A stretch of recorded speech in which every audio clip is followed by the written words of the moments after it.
얻게 하려 하십니다. 이렇게 말씀하셨습니다. 이 요한복음 3장 16절은 우리가 성경 중에 가장 중요한 구절이 요한복음 3장 16절. 근데 7절에 들어가서 보면 그렇게 말씀하신다. 하나님이 그 아들을 세상에 보내신 것은 세상을 심판하려 하심이 아니요. 참 우리가 봐도요. 하나님이 세상을 심판하셔야 되거든요. 너무나도 죄악된 세상에 우리가 살고 있습니다. 어제 인천에서 큐어 축제를 했습니다. 목사님들이 그 반대를 했습니다. 경찰이 와서 목사님 손에 수갑을 채워가지고 경찰서로 끌고 갔습니다. 이제는 지금 큐어 축제를 하는데 남자가 남자와 더불어 살겠다고 하고 여자가 여자와 더불어 살겠다고 하는데 반대하면 수갑 채워 경찰서로 끌고 가는 거예요. 지금 우리가 그런 시대에 살고 있어요. 하나님이 보실 때에 이 땅을 심판해야 마땅할 세상입니다. 그런데 하나님께서 뭐라고 말씀하십니까? 17절에 보니까 하나님이 그 아들을 세상에 보내신 것은 코스모스 이 세상을 심판하려 하심이 아니요 그로 말미암아 세상이 구원을 받게 하려 하십니다. 예수님이 땅에 오신 목적이 세상을 구원하시기 위해서 오셨어요. 세상을 심판해야 마땅한데 하나님은 세상을 심판하지 아니하시고 예수님을 보내셔서 그 세상을 구원하시기 위해서 이 땅에 오셨다. 그게 구속자입니다. 우리 예수님이 구원자예요. 수가성의 여인, 그리 죄 많던 여인을 예수님이 구원하시러 그 여인을 만난 것입니다. 그 여인을 만나서 구원을 시켰어요. 그 여인은 예수 만나기 전까지는 헛된 것을 구하고 살았어요. 어찌 보면 우리 자신도 예수를 믿는다고 하지만 헛된 것을 구하고 살지는 않았는지 우리 자신 한번 살펴보자고 하는 것이에요. 18절은 그렇게 말씀하신다. 그를 믿는 자는 심판을 받지 아니하는 것이요 믿지 아니하는 자는 하나님의 독생자의 이름을 믿지 아니하는 벌써 심판을 받은 것이에요. 벌써 심판받은 거예요. 믿지 않는 사람은 벌써 심판받은 사람이에요. 살아서 돌아다니나 그 영혼은 죽었다 그 말입니다. 벌써 심판받은 자예요. 19절에 보면 그 정전에 이것이 곧 빛이 세상에 왔을 때 사람들이 자기 행위가 악함으로 빛보다 무엇을 더 사랑한 것이라 어둠을 사랑해요. 빛이 누구입니까? 예수예요. 예수는 빛입니다. 예수님이 빛으로 세상에 왔습니다. 근데 세상 사람들은 예수님을 영접하지 않았습니다. 아니 자기 백성도 영접하지 않았습니다. 그래서 요한복음 1장 11절에 보면 자기 백성도 영접지 아니하였으나 영접하는 자 곧 그 이름을 믿는 자들에게는 하나님의 자녀가 되는 권세를 주셨으니 이는 혈통으로나 육조로나 사람의 뜻으로 나지 아니하고 오직 하나님께로서 난 자들이니라 이렇게 말씀하시고 여러분 왜 빛 대신 예수님 앞에 나오기를 꺼려합니까?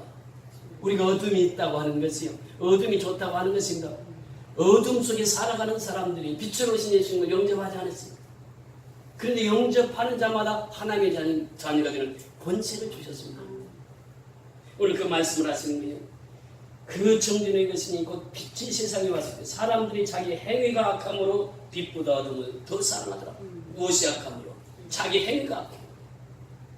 자기 행위가 악하니까 빛보다도 무엇을 더 사랑해요? 어둠을 더 사랑하더라 말이죠. 하나님 나라보다도 무엇을 더 사랑해요? 세상을 더 사랑하더라 말이죠. 킹덤 오브 갓 하나님의 나라보다도 코스모스 이 세상을 더 사랑하더라. 왜? 자기 속에 죄가 있는 거예요. 자기 속에 어둠이 있는 것이에요. 그러니까 빛으로 나오지를 못하는 거예요. 20절 보세요. 악을 행하는 자마다 빛을 미워하여 빛으로 오지 아니하나니 이는 그 행위가 드러날 거 아니요. 그래서 악을 행하는 것입니다. 자기 행위가 드러나니까 빛으로 나올 수가 없는 것이에요. 21절에도 보면 진리를 따른 자는 빛으로 오나니 이는 그 행위가 하나님 안에서 행하는 것임을 나타내려 합니다. 진리를 따라야 빛 가운데 거하는 삶을 살아갈 수 있습니다. 그래서 예수님은 사랑으로 이 땅에 오셨습니다. 예수님은 구원자로 이 땅에 오셨습니다. 예수님은 빛으로 이 땅에 오셨습니다. 그러나 세상은 여전히 그 빛을 받아들이지 않고 있다는 사실이에요. 그래서 우리는 빛의 자녀입니다. 어둠의 세상에 죽어가는 영혼을 살리라고 우리를 먼저 불러주신 것이에요.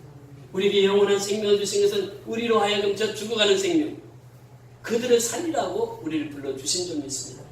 그래서 오늘 어둠과 빛의 세상에서 우리가 살고 있는데 어둠의 세상에서 살아가는 우리의 삶을 지난주에도 같이 말씀을 보았습니다. 그것이 지난주에 말씀 본 내용입니다. 지난주에 18절, 19절 특별히 에베소 4장 18절, 19절에 보면 그들의 총명이 어두워지고 그들 가운데 있는 무지함과 그들의 마음이 굳어짐으로 말미암아 하나님의 생명에서 떠나 있고 하나님에서 생명에 떠나 있는 사람들이 어둠에 속한 자들이에요. 이방인들이라고 이렇게 표현합니다.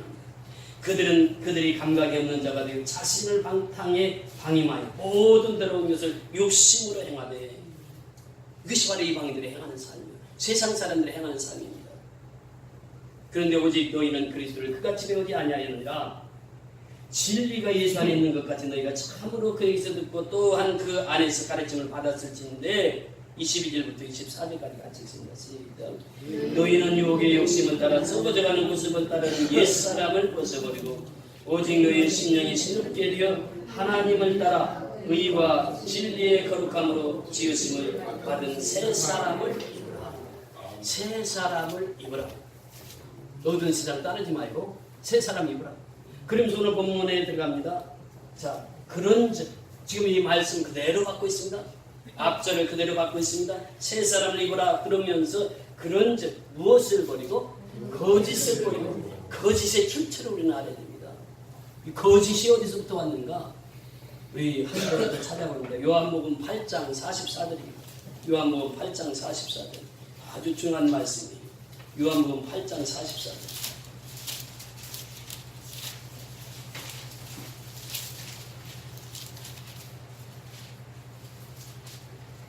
찾으셨습니다. 같이 있습니다. 시작. 너희는 너희 아비 마귀에서 났으니 너희 아비의 욕심대로 너희도 행하고자 하느니라. 그는 처음부터 살인한 자요 진리가 그 속에 없으므로 진리에 서지 못하고 거짓을 말할 때마다 제 것으로 말하나니 이는 그가 거짓말쟁이요 거짓의 아비가 되었습니다. 자, 거짓의 출처가 됩니까? 마귀라고 하는 것이, 마귀가 거짓의 출처입니다. 그 마귀가 역사하면 거짓말하게 된다 그 말입니다. 그래서 요한복음 8장 44절은 너희는 너희 아비 마귀에 있어서 났으니 너희 아비 욕심대로 너희도 행하고자 하느니라. 그는 처음부터 어떤 자예요? 살인한 자예요. 마귀는 처음부터 살인한 자예요. 또 마귀는 진리가 그 속에 없으므로 진리에 서지 못하고 거짓말을 할 때마다 지 것으로 말해요. 누구의 것으로? 마귀의 것으로 말한다. 거짓말이 거기서부터 출처입니다. 마귀의 역사가 일어나면 거짓말하게 돼 있어요. 그래서 오늘 본문에 보니까 그런즉 거짓은 버리고 각각 이웃과 더불어 무엇을 말하라? 참된 것을 말하라. 그런데 여기에 보면 신학자들이 두 가지로 해석을 합니다. 그러니까 거짓을 버리고 참된 것을 말한다고 하는 것은 이건 동시성이라 이렇게 얘기하는 사람이죠. 이제 한 신학자들의 부류가 그렇게 얘기합니다. 동시성이다. 거짓 버리고 참된 것을 말하라. 이게 동시에 해야 된다. 근데 오늘 본문에 보니까 그렇지 않아요. 본문에 보면 어떻게 나옵니까? 거짓을 버리고 참된 것을 말하려고 하면 무엇을 버리라고? 거짓을 버려야 참된 것을 말할 수 있다고 하죠. 이 순서가 있다고 하는 것이에요. 이 두 번째 학자들의 주장입니다. 이 두 번째 주장하는 학자들이 맞아요. 거짓을 버려야 참된 것을 말할 수 있습니다. 마귀를 버려야 내가 하나님의 자녀로 살 수 있다. 하나님의 자녀임에도 불구하고 내 속에 마귀가 역사하면 그때부터 거짓말을 한단 말이지. 주님께서 우리에게 이 말씀을 하세요. 그래서 이 참된 것을 말하는 사람은 무엇을 버려야 된다고? 거짓을 버려야 된다. 그 거짓이 무엇입니까? 너희의 유혹의 욕심을 따라 썩어져가는 구습을 따르는 옛사람이 거짓이에요. 마귀 역사하는 거예요. 마귀가 역사에서 마귀가 그 옛사람을 딱 붙들고 있는 것이에요. 새 사람을 입었음에도 불구하고 마귀는 옛사람을 딱 붙들고 있어서 옛사람을 자꾸 살아나게 하는 것이 누구의 역사입니까? 그것이 마귀의 역사랍니다. 그게 거짓을 말하게 하는 거예요. 구습을 쫓게 합니다. 옛사람으로 그대로 머물러 있기를 원합니다. 새 사람을 입었음에도 불구하고 옛사람 그대로 살기를 원하는 것이에요. 구습을 따르는 옛사람을 벗어버리라. 그러니까 여기서도 보면요, 거짓을 벗어버리고 참된 것을 말하라 이렇게 말씀해요. 다시 말하면 옛사람을 벗어버리고 새 사람을 입으라, 이 말씀이 연장선인 거죠. 그러시면서 하시는 말씀이 무엇입니까? 이는 우리가 서로 지체가 됨이라네. 지체가 됨이라. 이 지체에 대한 말씀 많이 나눴잖아요. 몸은 하나예요. 근데 지체는 뭐예요? 여럿이란 말이에요. 여럿이. 그 지체는 어떨 때 살아있습니까? 몸에 붙어 있을 때만 살아있는 거예요. 우리는 다 지체라고. 그러니까 우리는 거짓을 버리고 옛사람을 벗어버리고 이제는 새 사람을 입어서 참된 것을 말해야 된다. 이렇게 말씀하십니다. 자, 그러면서 또 중요한 말씀을 하시는데 26절 27절 같이 보시면 됐습니다. 분을 내어 죄를 짓지 말기 하며 해가 지도록 분을 품지 말고 마귀에게 틈을 주지 말라. 마귀가 여기 등장하죠. 자, 분을 내는 것이 누구의 뜻입니까? 마귀의 뜻입니다. 그런데 분을 내어도 이렇게 표현합니다. 이제 세 가지 학설이 있습니다. 여기는 첫째는 분을 내라라고 하는 학설이 있어요. 두 번째는 분을 내지 말라라고 하는 학설이 있습니다. 세 번째는 조건들이에요. 여기 말씀처럼 분을 내어도 죄를 짓지 말고 이건 조건들에 해당합니다. 이 세 가지 학설이 있는데 여기에서 보면 이 조건들입니다. 분을 내어도 죄를 짓지 말라. 근데 여기에서 보면요, 분을 내도 이 말은 영어성이 be angry, 분을 내라. 근데 죄를 짓지 말라고. 이 문자적으로 보면 이 분을 내라라고 하는 말이 맞습니다. 그런데 그 29절 내려가서 보세요. 29절 시작. 무릇 더러운 말은 너희 입 밖에도 내지 말고. 자, 거기까지. 무릇 더러운 말은 너희 입 밖에도 어떻게 하라고? 내지 말고. 그럼 분을 내라는 말이에요. 내지 말라는 말이에요. 내지 말라는 것이에요. 내지 말라는, 이게 문자적으로 이게 보지 말라는 거예요. 그러니까 이 분을 내어도 죄를 짓지 말고 해가 지도록 그것을 품지 말라. 근데 이 유대인의 시간은 해가 져야 하루의 일과가 시작됩니다. 우리는 해가 지면 일과가 끝이잖아요. 근데 유대인들은 해가 지면서 하루의 일과가 시작돼요. 그러니까 하루 일과가 시작될 때에 분을 내서는 안 된다. 그러니까 분을 내지 말라고 하는 것이죠. 분을 내는 것을 마귀의 속성입니다. 그래서 오늘 말씀하시기를 분을 내어도 죄를 짓지 말며, 이 말은 혹시 내가 분을 냈다 할지라도 하루 아침을 시작하면서 분을 사기라. 그러니까 하루 종일 분을 내지 말라. 분을 내는 것은 죄를 짓는 것이다, 이렇게 표현합니다. 그리고 죄를 짓지 말라고 하는 것이죠. 죄를 짓지 말며 해가 지도록 분을 품지 말고, 이 말은 지금 말씀을 드렸습니다. 유대인의 시작은 언제부터 시작이라고요? 해가 넘어져야 하루의 시작이 되는 거예요. 유대인들은 금식할 때 어떻게 합니까? 밤에 금식하죠. 밤에. 낮에는 또 밥을 먹고 밤에만 금식하고. 그래서 여기에 보면은 마귀에게 틈을 주지 말라 이런 표현합니다. 이런 마귀는요 항상 예수 믿는 사람을 공격합니다. 공격하여서 첫 번째 마귀의 임무가 뭐냐? 예수를 믿지 못하도록 하는 것이 마귀의 역사예요. 얼마 전에 화곡역에 지나다 보니까 신천지 본부가 거기가 있더라고요. 그들이 하는 것은 무엇입니까? 예수를 믿지 말고 이만희에게로 돌아와라 그러거든요. 신천지. 이게 지금 우리 주변에 너무나도 많은 이단 세력들이 잘 퍼져 있습니다. 그러면서 예수를 믿지 못하게 하는 거예요. 예수는 십자가에 죽었잖냐. 문선명이 살았을 때 뭐라고 그랬습니까? 나 문선명을 믿더라. 나는 죽지 않았다. 문선명이 죽었어요? 살았어요? 죽었어. 이단들 이만이 안 죽는다고 하지만 그 죽어요. 때려 되면. 그런데 사람들이 그렇게 몰리는 거야. 왜 그렇습니까? 이 진리를 제대로 깨닫지 못하니까 그래요. 진리를 깨닫지 못하니까 이단에 빠져버리는 거예요. 마귀는 항상 틈을 노리거든요. 틈을. 우리가 신앙생활하면서 틈을 주게 되면 누가 역사해요? 마귀가 역사한다. 그래서 틈을 주지 말라는 거죠. 다니엘의 신앙 보세요. 다니엘서 6장 4절에 보면 아무 틈, 아무 허물을 보지 못했다고 해요. 다니엘이요 이방인인데 수석 총리가 됐잖아요. 그리고 방백이 그 밑에 방백들이 수없이 있었잖아요. 수석 총리가 돼서 왕이 유봇이 바로 왕이 됩니다. 그런데 다니엘이 수석 총리가 되었을 때 그 나라 백성들이 얼마나 다니엘을 시기했겠어요. 그래서 다니엘을 고소하려고 찾아봤는데 아무 틈, 아무 허물을 보이지 않는. 그래서 다니엘을 사자굴에 넣기 위해서 어떻게 합니까? 왕의 어명을 찍어서 누구든지 왕 위에 다른 신을 섬기는 자는 사자밥이 되게 하되. 그래서 이제 다니엘 입장이 시작되잖아요. 그런데 다니엘은 그 소식을 듣고도 어떻게 합니까? 하루에 3번씩 유일창을 향하여 무릎을 꿇고 하나님 앞에 기도하는. 그래서 다니엘이 잡혀서 어디 갑니까? 사자굴에 던져지잖아요. 근데 중요한 것은 무엇입니까? 사자의 입을 봉하셔서 하나님이 밤새 사자들하고 함께 있었는데 다니엘이 다리오 왕이 나와서 다니엘아 너희 사실 하나님 너를 지켰느냐 그래서 다니엘이 탁 나오잖아요. 사자굴에서. 그런데 그 뒤에 구절을 보면요 다니엘을 집어넣었던 군인들을 명합니다. 저놈들은 사자굴에 던져라. 그랬더니 그들은 어떻게 됐습니까? 순식간에 사자들이 다 그들을 삼켰습니다. 이 다니엘의 역사를 보면서 다니엘이 총리를 4대에 걸쳐서 합니다. 정부가 4번 바뀌었는데 4번 다 총리로 다니엘이 하나님을 섬겼습니다.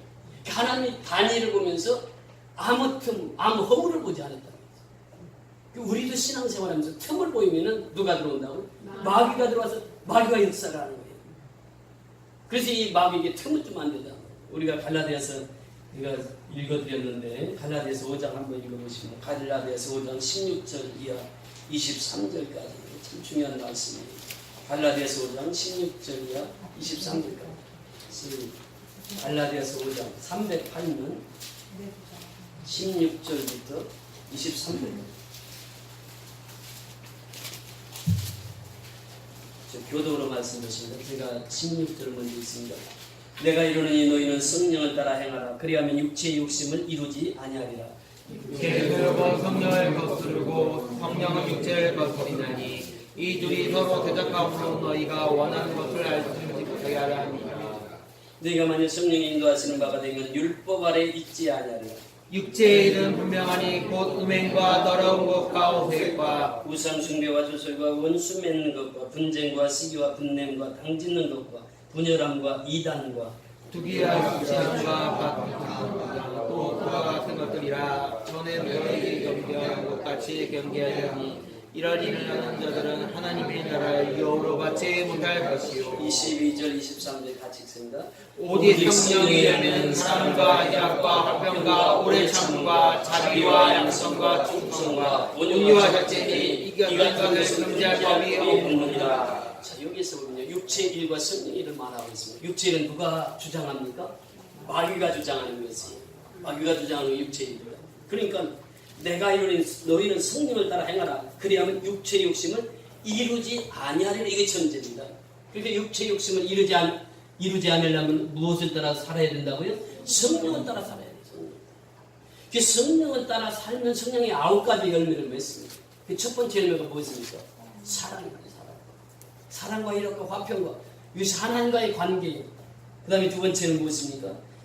오래 참음과 자비와 양선은 나와의 관계예요.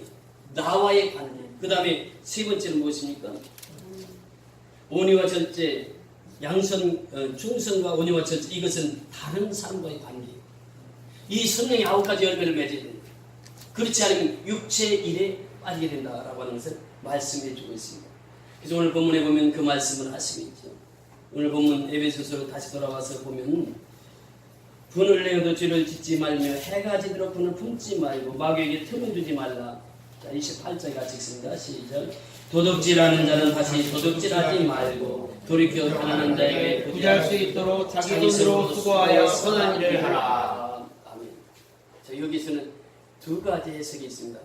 즉 소극적인 의미에서는 도둑질하지 말라 그 말씀이고, 적극적인 의미에서는 뭐라고 말씀하시겠습니까? 돌이켜 가난한 자에게 구제할 수 있도록 자기 손으로 수고하여 선한 일을 하라. 노동의 가치를 신성시하고 있습니다. 주님은 그렇게 말씀하셨어요. 데살로니가후서 3장 10절에 통해서 너희가 무엇하기 싫어하거든 먹지도 말라 그랬죠? 일하기 싫어하면 먹지도 말라 그랬어요. 이건 주님의 말씀이에요. 예수님의 말씀이에요. 노동은 신성시했습니다. 그러니까 여기에서 보면은 그 원문에 찾아보니까 땀을 흘리도록 수고하는 것을 말하고 있어요. 그러니까 내 손으로 일을 하는데 내 이마에서 땀이 나도록 그 수고에서 얻은 것을 가지고 어떻게 하라고요? 구제하라. 구제하라. 어려운 사람 도와라. 우리가 다음 주에 추석맞이 사랑의 쌀 나누는 행사를 합니다. 우리가 이 쌀을 모으기 위해서 크리스마스 전후에 무엇을 했습니까? 그 자선 냄비 종을 두드려가면서 지나가는 사람들한테 그렇게 모금을 했잖아요. 그 모금한 쌀로 이제 다음 주에 100% 쌀이 들어와 있습니다. 그 100%에서 이웃 어려운 사람에게 나누는 것입니다. 여러분, 구제는 그리스도인이 해야 할 일입니다. 그래서 우리 교회가 이렇게 구제 사역을 지금 수년째 하고 있는데 이것이 하나님의 명령이에요. 내가 해도 되고 안 해도 되는 것이 아니라 구제를 하라는 거예요. 이 로페르 같은 사람 보세요. 이 사람은 그렇게 일생을 살아왔습니다. 30대 때 백만장자, 40대 때 억만장자. 근데 53살에 이 사람이 중병을 앓게 되죠. 그래서 하루에 자기가 먹는 것이 야구르트 한 병, 비스켓 2개 먹었습니다. 그리고 하루를 살아요. 그러면서 그가 하나님 앞에 기도하면서 하나님을 다시 만나게 됩니다.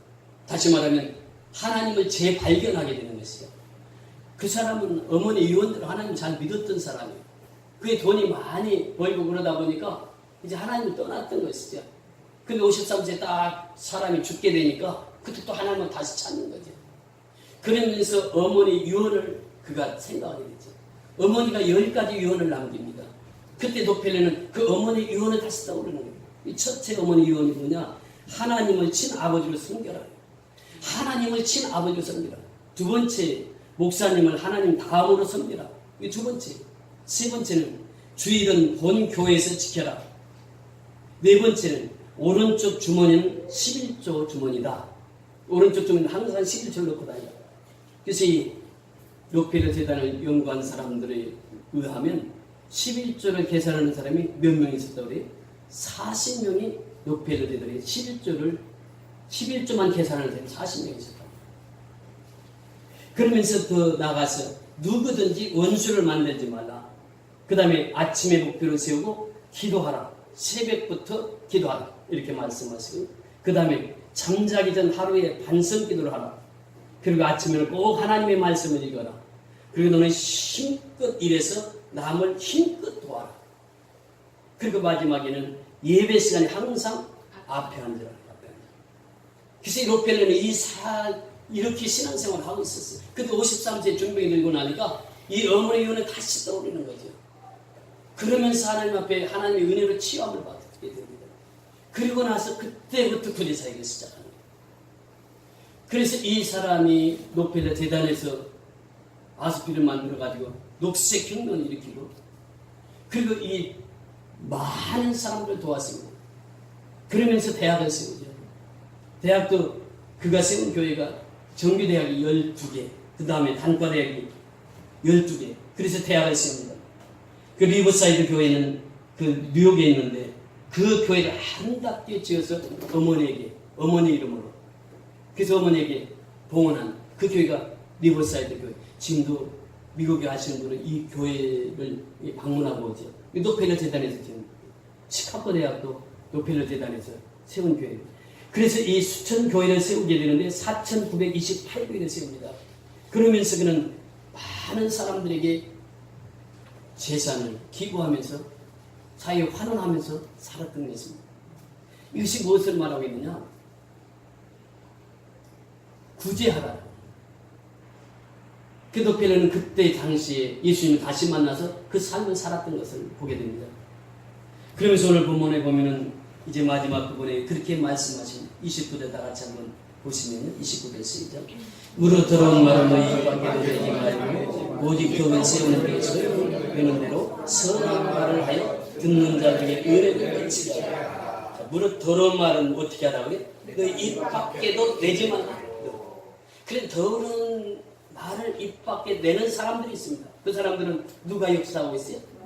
마귀가 역사하고 어둠이 사로잡혀 있는 거예요. 그러니까 말을 해도 예쁘게 하지 않아요. 꼭 마음을 상하게 만듭니다. 그런데 여기 본문에 보니까 이 마귀는 마음을 상하게 하는 말을 한다 그래요. 그래서 여기서 참된 말을 하는 사람은 상대방이 들어서 마음을 상하게 하는 말을 하지 않는 것이 참된 말을 하는 사람이고, 더러운 말을 입 밖에 내지 않는다 이렇게 표현하고 있습니다. 마귀가 역사하면 늘 부정적인 얘기를 해요. 율도 정탐꾼을 보냈을 때 율도 정탐꾼이 뭐라고 얘기합니까? 우리는 그곳에 가면 죽습니다. 그들은 거민입니다. 그런데 두 정탐꾼인 여호수아와 갈렙은 어떻게 말합니까? 그들은 우리의 밥입니다.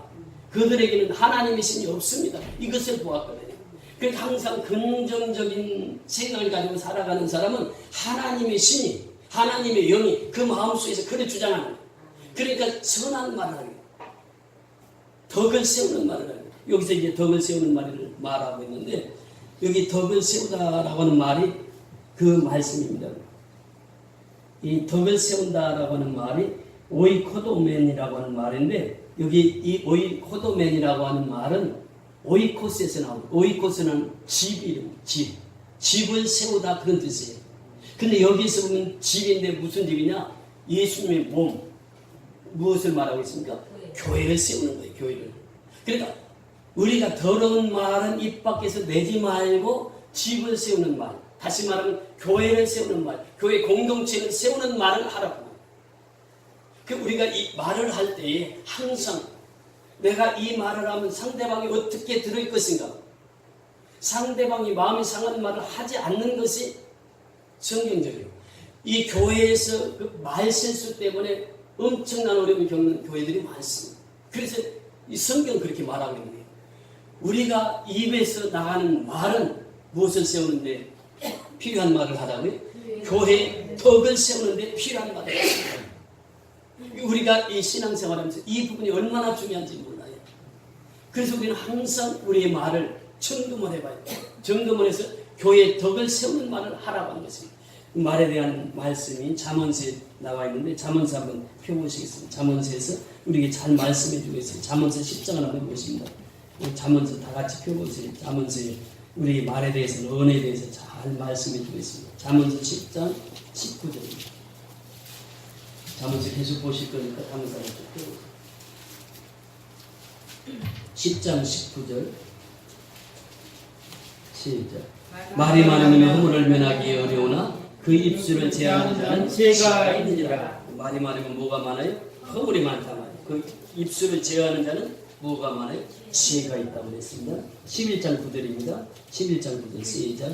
악인은 입으로 그의 이웃을 망하게 하여도 의인은 그의 지식으로 말미암아 구원을 얻느니라. 이 악인은 뭐대? 그 입으로 이웃을 망하게 하는 거예요. 이 악인이. 그런데 의인은 그의 지식으로 말미암아 무엇을 얻게 한다고요? 구원을 얻게 한다. 13절 내려가서 보십니다. 시작. 두루다니라 한담한 자는 남의 비밀을 거절하나 마음이 신실한 자는 그런 것이 숨기느니라. 신실한 자는 막 그런 걸 숨기는 거죠. 그 다음에 12장 22절입니다. 시작. 12장 22절 시작. 거짓 입술은 여호와께 미움을 받아도 진실하게 행하는 자는 그의 기뻐하심을 받느니라. 14장 3절입니다. 14장 3절 시작. 미련한 자는 교만하여 입으로 매를 자청하고 지혜로운 자의 입술은 자기를 보존하느니라. 15장 보십니다. 15장 1절에서 4절까지 쭉 보십니다. 15장 시작. 유순한 자는 분노를 쉬게 하여도 가득한 말은 노를 경고하느니라. 지혜 있는 자의 혀는 지식을 선히 베풀고 미련한 자의 입은 미련한 것을 쏟느니라. 여호와의 말은 어디서든지 악인과 성의를 감찰하시리라. 온순한 자는 곧 생명나무이지만 빼앗간 자는 마음을 상하게 하느니라. 아멘. 18장 2절입니다. 18장 2절 시작. 미련한 자는 명철을 기뻐하지 아니하고 자기의 의사를 드러내기만 기뻐하느니라. 그렇죠. 미련한 사람은 명철을 기뻐하지 아니하고 자기 의사, 자기 말만 한다. 그 다음에 마지막 25장 23절입니다. 잠언서 25장 23절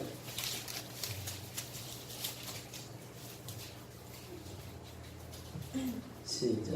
북풍이 비를 일으킴같이 참수하는 혀는 사람의 얼굴에 분을 일으키느니라. 참수하는 혀는 사람의 얼굴에 분을 일으키는 겁니다. 그래서 우리가 덕을 세우는 말을 하고 살아요.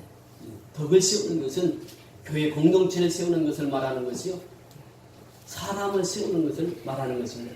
그래서 우리가 성경에 보면 덕을 세우는 말을 참 많이 하고 있습니다.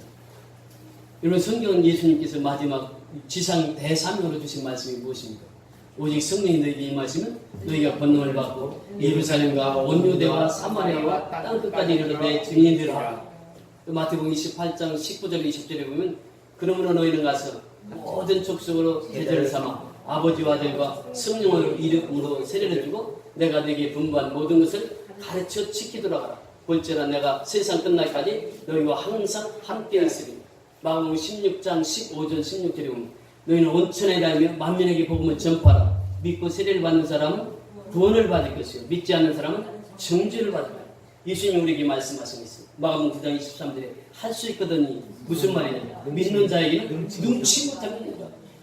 예수님이 말씀하신 거예요. 사도 바울이 고백한 내게 능력 주시는 자 안에서 내가 모든 것을 할 수 있는. 스가랴서 4장 6절에 보면 우리가 말로도 되지 아니고 힘으로도 되지 아니하나 하나님의 신으로 능히 되느니라.